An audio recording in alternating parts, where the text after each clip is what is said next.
Now here's a bit of a demo on how to roll a wall. Whenever you're rolling or painting walls, one of the first things you want to do is to cut it in and then roll. Now it's okay for first coats or primer coats to cut it in, to roll it first, but with final coats you must always cut it in and then roll it. Okay, so now we'll start our rolling. Now when you're rolling the wall, make sure you've got plenty on your roller. Always start approximately half a roller width away from the corner. Roll down, definitely not to the bottom, and then roll back up. And once again, don't roll all the way up the top. Then spread that paint out. I still haven't gone to the top as yet. There's plenty of paint on the roller, so I'll just spread it out. And once you're happy that there's not a lot of paint left, that's when you can go right up to the top.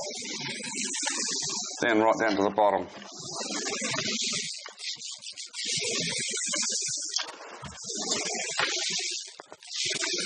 Like so. Now that's sort of rolled out, but I'll actually do one more dip. Now once again, I'll start roughly a roller width away from where I've just rolled. I'll spread the paint out a little bit, and then spread the paint back into what I've just rolled. And once again, as the paint gets less and less, that's when you can roll right up to the top and right down to the bottom.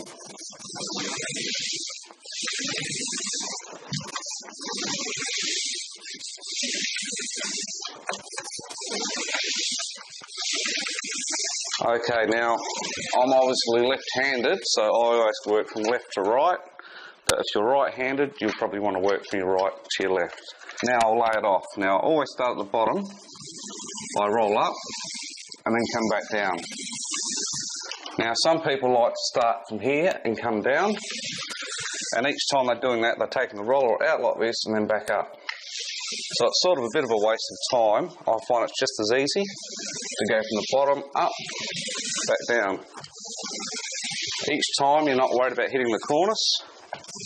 If you start at the top and roll down, you've always got to worry that you're going to hit the cornice each time you are putting the roller on the wall.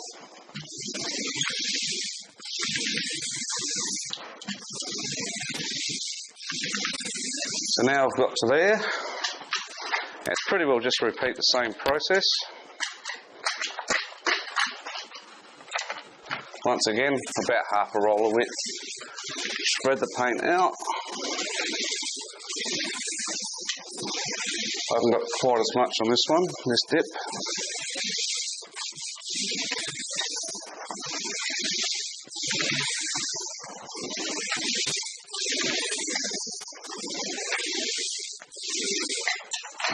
Just move my roller tray. That's another handy tip too. Always have your roller tray close by and not on the other side of the room, like I have seen some people do. So as I said, once again, it was roughly half a roller width away. Now I'm swapping hands, which I have to do when you get to a corner.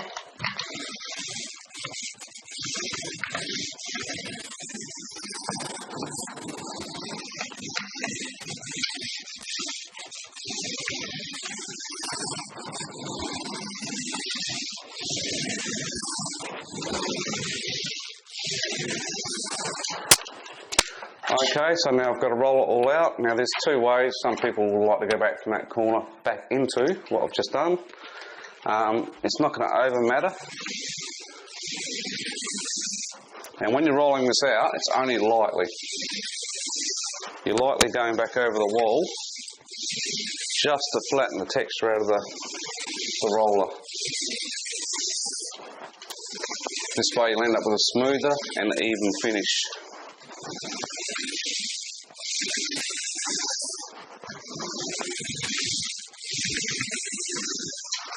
Once again, I'll swap hands.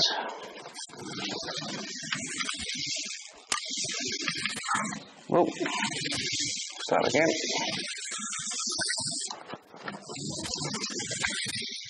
And there you go. That's pretty much how you roll a wall. Oh, just another little tip that I forgot to mention is when you're rolling your walls, you'll notice how I was rolling in little sections. I rolled actually 2 and then I rolled back over it. At the moment it's quite cool, so I can get away with doing that. In fact, I probably could have rolled the whole wall and then rolled back over it, and it would have been fine.